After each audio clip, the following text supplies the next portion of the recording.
నిజ నిర్ధారణకు అంతిమ నిర్ణయం డిఎన్ఏ టెస్ట్. ఉన్నది ఉన్నట్లుగా వాస్తవాలను శోధించి వివరించే మన డిఎన్ఏ టీవీ, మన రాష్ట్రం, మన ఛానల్. నమస్కారం. ఆంధ్రప్రదేశ్ సచివాలయ ఉద్యోగుల సంఘాన్ని నడపడానికి ఒక నాయకుడు కావాలను. మీరు వింటున్నది నిజమే. ఆంధ్రప్రదేశ్ సచివాలయ సంఘాన్ని ముందుకు నడిపించడానికి సచివాలయ ఉద్యోగుల సంఘ నాయకుడు కావాలను. ఇది ప్రభుత్వ ప్రకటన కాదు, కానీ ఉద్యోగుల యొక్క రోదనగా భావించాల్సినటువంటి పరిస్థితి కనబడుతుంది. ఎంతో కాలంగా, ఎన్నో సంవత్సరాలుగా ఉద్యోగ సమస్యలపైన ప్రభుత్వంతో పోరాడి, అదేవిధంగా వారికి అనుకూలంగా అనేక సమస్యలను ప్రసన్నం చేసినటువంటి ఉద్యోగ సంఘాల నాయకులు, అదేవిధంగా గతంలో కొనసాగినటువంటి అప్సా నాయకులు ఎంతోమంది ఒక పక్కన ఉండగా, ప్రస్తుతం అప్సాకి అత్యంత కీలకమైనటువంటి పరిపాలనా వ్యవస్థ, ఆంధ్రప్రదేశ్ పరిపాలనకు గుండెకాయగా ఉన్నటువంటి సచివాలయాన్ని నడిపించేటటువంటి ఉద్యోగులు ఎంతో కీలకమైనటువంటి బాధ్యతలు నడిపిస్తారు. అదేవిధంగా ఆ ఉద్యోగులందరినీ ఒక్కతాటి పైన నడిపించడానికి కానీ, అదేవిధంగా వారి సమస్యలు ఏవైతున్నాయో ఆ సమస్యలు ప్రభుత్వం పైన దృష్టి పెట్టించి వారి సమస్యలు పరిష్కరించడానికి కానీ వారికి ఒక నాయకుడు కావాల్సినటువంటి పరిస్థితి కనబడుతుంది. ఎందుకంటే ఎంతో కాలంగా ఉన్నటువంటి అప్సాకి ప్రస్తుతం ఉన్న పరిస్థితుల్లో అక్కడ అప్సా అధ్యక్షుడు ఉన్నా కూడా లేనట్టే ఉన్న పరిస్థితి కనబడుతుంది. నేడు రాష్ట్రంలో కనుక గమనించినట్లయితే అనేక రకాలైనటువంటి సమస్యలతో ప్రజలు కానీ ఇతరులు కూడా ఇబ్బందులు పడుతున్నటువంటి పరిస్థితి ఒక వంతు అయితే, ప్రస్తుతం కనుక ఉద్యోగ సంఘాల నాయకులు ఎవరైతే ఉన్నారో ఆ ఉద్యోగులు కూడా అనేక రకాలైనటువంటి సమస్యలతో వారు కూడా పోరాడుతున్నారు అనేది అనటంలో ఎటువంటి సందేహం లేదు. ప్రస్తుతం తాజాగా వచ్చినటువంటి ప్రభుత్వం, చంద్రబాబు నాయుడు ముఖ్యమంత్రిగా కూటమి ప్రభుత్వం వచ్చిన తర్వాత ఉద్యోగులకు సంబంధించినటువంటి అనేక సమస్యలను పరిష్కరిస్తున్నటువంటి పరిస్థితి కనపడుతుంది. అయితే ఈ నేపథ్యంలో సచివాలయ ఉద్యోగులు ఎవరైతే ఉన్నారో ఆ ఉద్యోగులు వెళ్ళి ముఖ్యమంత్రిని కలిసి రిప్రజెంటేషన్ ఇచ్చేటటువంటి పరిస్థితి సచివాలయంలో లేదు. ఎందుకంటే ప్రస్తుతం కొనసాగుతున్నటువంటి వెంకట్రామరెడ్డి అప్సా అధ్యక్షుడిగాను, అదేవిధంగా రాష్ట్ర యూనియన్కి కూడా అధ్యక్షుడిగా బాధ్యత వహిస్తున్నటువంటి వెంకట్రామరెడ్డి గడిచిన ఎన్నికల సందర్భంలో ఆయన గత ప్రభుత్వం వైసీపీకి అనుకూలంగా ప్రచారం చేస్తున్నాడు, అనుకూలంగా పనిచేస్తున్నాడు, ఉద్యోగ నిబంధనలను పక్కన పెట్టి ఆయన వ్యవహరిస్తున్నాడు అంటూ కూడా ఆయన మీద ఎలక్షన్ సంఘానికి ఫిర్యాదులు వచ్చిన నేపథ్యంలో ఎన్నికల సంఘం ఆయన్ని సస్పెండ్ చేసినటువంటి పరిస్థితి కనబడుతుంది. ప్రస్తుతానికి అప్సాకి అధ్యక్షుడు లేడు.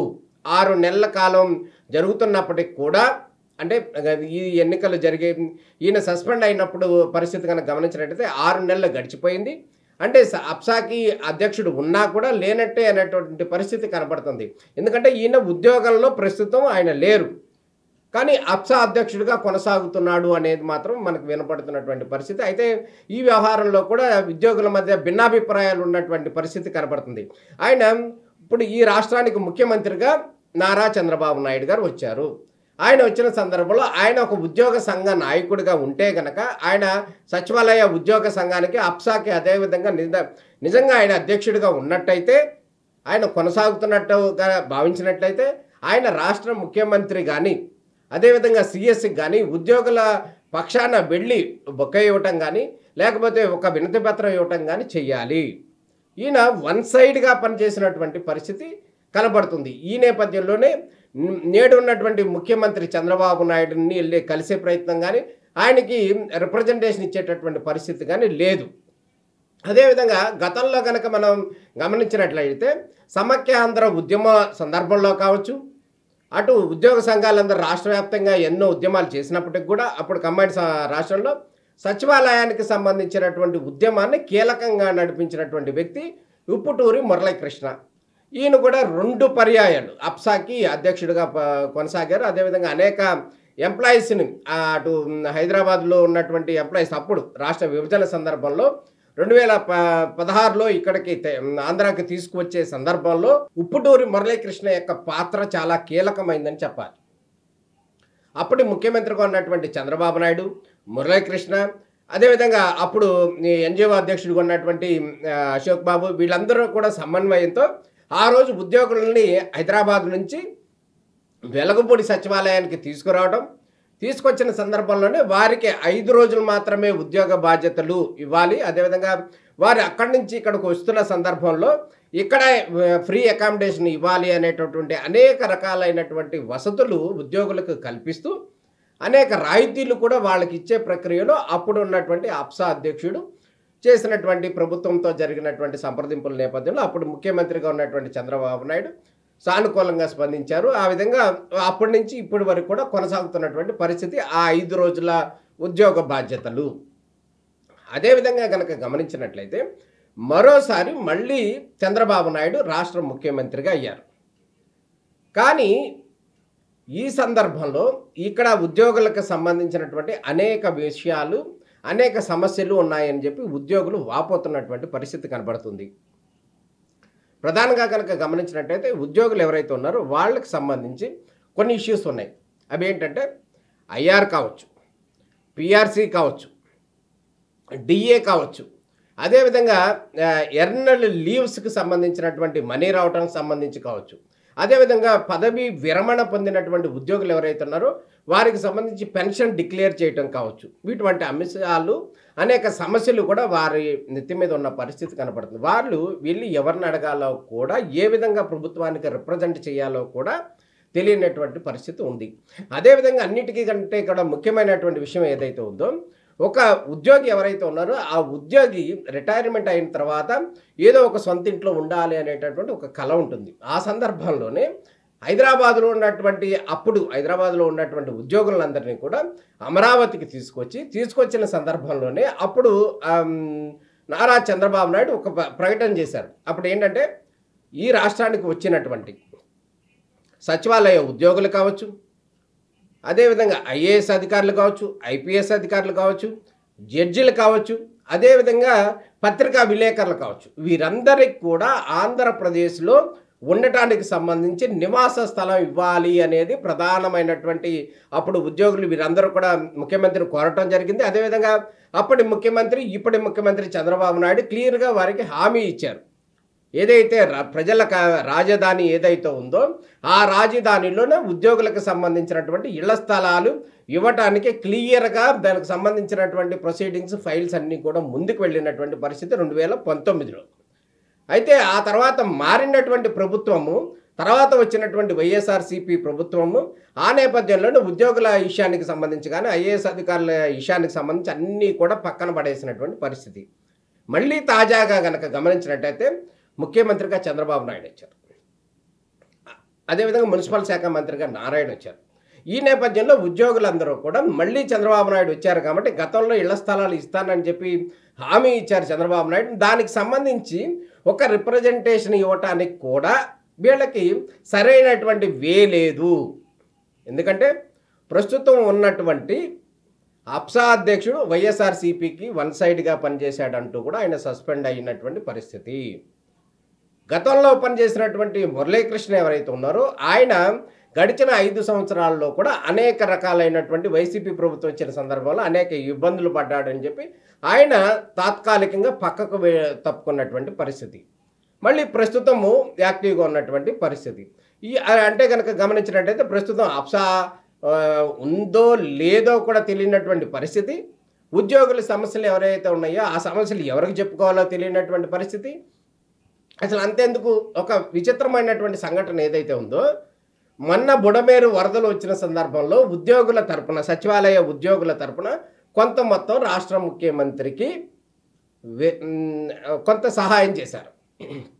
ఈ సహాయం చేసిన సందర్భంలో అప్సా అధ్యక్షుడు లేడు. అంటే ముఖ్యమంత్రికి ఒక రిప్రజెంటేషన్ ఇవ్వటానికి కానీ ఎటువంటి కమ్యూనికేషన్ చేయడానికి సంబంధించి కానీ ఇక్కడ ఒక అప్సా అనేది ఉండేది. ఆ అప్సా అధ్యక్షుడు అనేది లేడు. ఉద్యోగులకు సంబంధించినటువంటి అంశాలు ఏవి చర్చించడానికి సంబంధించి అక్కడ మూవ్ అవ్వట్లేదు. అదేవిధంగా 1 బ్లాక్స్ ఏదైతే ఉందో ముఖ్యమంత్రి ఉండేటటువంటి కార్యాలయం ఏదైతే ఉందో సచివాలయం, ఆ సచివాలయానికి అసలు అప్సా ఉద్యోగులకు ఎవరికి ఎంట్రీ లేదు. అప్సా ఎవరైతే ఉన్నారో బాధ్యత వహించేటటువంటి అధ్యక్షులు కానీ లేకపోతే ఇతరులు ఎవరైతే ఉన్నారో వారికి 1 బ్లాక్కి ఎంట్రీనే లేదు. అంటే అక్కడ సీఎంఓ అధికారులు ఎవరు కూడా వాళ్ళని బిల్లింగ్ చేయట్లేదు. అదేవిధంగా గతంలో పనిచేసినటువంటి ఉద్యోగి ఈ వ్యవహారాలకు దూరంగా ఉంటున్నటువంటి పరిస్థితి. ఈ నేపథ్యంలో ఆంధ్రప్రదేశ్ సచివాలయానికి సంబంధించి వారికి వ్యవహారాలకు సంబంధించి వారి సమస్యలకు సంబంధించి ప్రభుత్వంతో చర్చించేందుకు కానీ అదేవిధంగా వారి సమస్యలు పరిష్కరించేందుకు కానీ ప్రభుత్వ పరంగా పాలన ముందుకు తీసుకువెళ్ళేటటువంటి అంశాలు ఏవైతే ఉన్నాయో వాటికి సంబంధించి కానీ ప్రభుత్వంతో చర్చించడానికి సంబంధించి కానీ ఒక నాయకుడు కావాలి అని వారి మనోగతంగా ఉద్యోగులందరూ కూడా ముక్త కంఠంతో కోరుతున్నటువంటి పరిస్థితి కనపడుతుంది. ఎందుకంటే ఒక్క సమస్యను కూడా ఒక్క చిన్న విషయాన్ని కూడా ప్రభుత్వం దృష్టికి తీసుకెళ్ళలేకపోతున్నారు. అదేవిధంగా గతంలో కనుక గమనించినట్టయితే అప్పుడు ముఖ్యమంత్రి అప్పుడు అప్సా అధ్యక్షుడు ఎవరైతే ఉన్నారో ఆయనతో కొన్ని సంప్రదించి కొన్ని ఇష్యూలకు సంబంధించి చాలా సామరస్యంగా చర్చించేటటువంటి పరిస్థితి ఉండేది.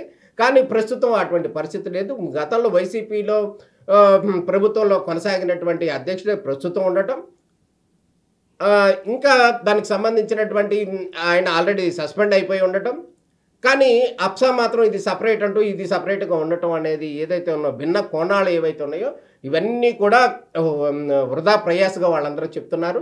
అదేవిధంగా వాళ్ళు ప్రధానంగా డిమాండ్ చేసేది ఏదంటే ఈ అప్సా ఏదైతే ఉందో గత ప్రభుత్వంలో ఉన్నటువంటి గత ప్రభుత్వంలో వచ్చినటువంటి ఎవరైతే ఉన్నారో ఆ బాడీ ఏదైతే ఉందో ఆ బాడీని మొత్తాన్ని డిజాల్వ్ చేయాలి అని చెప్పి వాళ్ళు కోరుతున్నటువంటి పరిస్థితి కనపడుతుంది. దాంట్లో భాగంగానే దీనికి సంబంధించినటువంటి ఫిర్యాదులు కూడా రాష్ట్ర ముఖ్యమంత్రి కార్యాలయానికి అదేవిధంగా సిఎస్ కార్యాలయానికి వెళ్ళాయి అనేది మనకి అందుతున్నటువంటి సమాచారం. దాంట్లో భాగంగానే మనం గమనించాల్సినటువంటి విషయం ఏమైతే ఉందో ఉద్యోగుల సమస్యలు ప్రధానంగా ప్రభుత్వంతో చర్చించేందుకు కానీ ఉద్యోగుల సమస్యలు ఏవైతే ఉన్నాయో ఉద్యోగ సమస్యలు చర్చించడానికి కానీ గతంలో కనుక గమనించినట్టయితే రాష్ట్రంలో ఇప్పుడు సచివాలయంలో గమనించినట్లయితే మిడ్ లెవెల్ ఆఫీసర్స్ ఎవరైతే ఉన్నారో 28 మంది అధికారులని ఎట్లయింటే అట్లా బదిలీ చేసేశారు. అదేవిధంగా ఏఎస్లను కూడా బదిలీ చేసేశారు.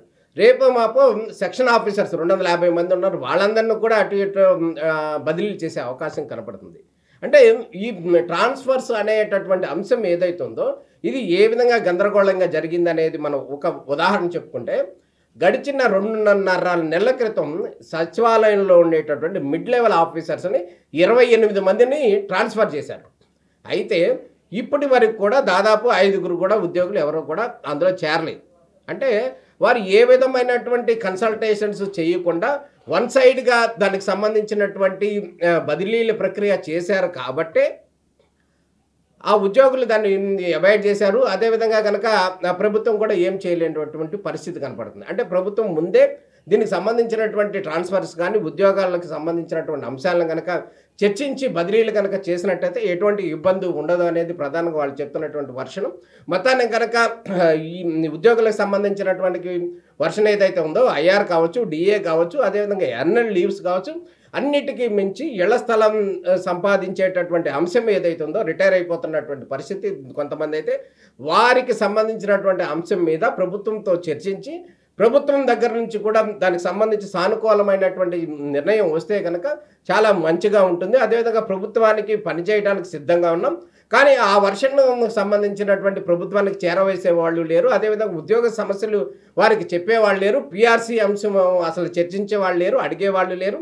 మిగతా ఉద్యోగ సంఘాలు ఎన్ని ఉన్నప్పటికీ కూడా సచివాలయ ఉద్యోగ సంఘం అనేది డిఫరెంట్. అదేవిధంగా ముఖ్యమంత్రికి దగ్గరగా ఉండేటటువంటి అప్సా అనేది ఉంది. అదేవిధంగా అనేక అంశాల మీద ప్రధానంగా అనేక పరిపాలన అంశాల మీద చర్చించేది, కీలక నిర్ణయాలు తీసుకునేది కనుక గమనించినట్టయితే సచివాలయమే. ఈ సచివాలయం నేపథ్యంలోనే అక్కడ నడిపించే నాయకుడు కావాలను అని ప్రధానంగా వాళ్ళందరూ కూడా డిమాండ్ చేస్తున్నటువంటి పరిస్థితి కనబడుతుంది. ఈ నేపథ్యంలో రాష్ట్ర ప్రభుత్వం ఏ విధంగా యాక్ట్ చేస్తుంది, అదేవిధంగా ఏ విధంగా ముందుకు వెళుతుంది, ఎవరి అభిప్రాయాలని ప్రభుత్వం స్వీకరిస్తుంది అనేది అయితే మనం వేచి చూడాల్సిన పరిస్థితి కనబడుతుంది.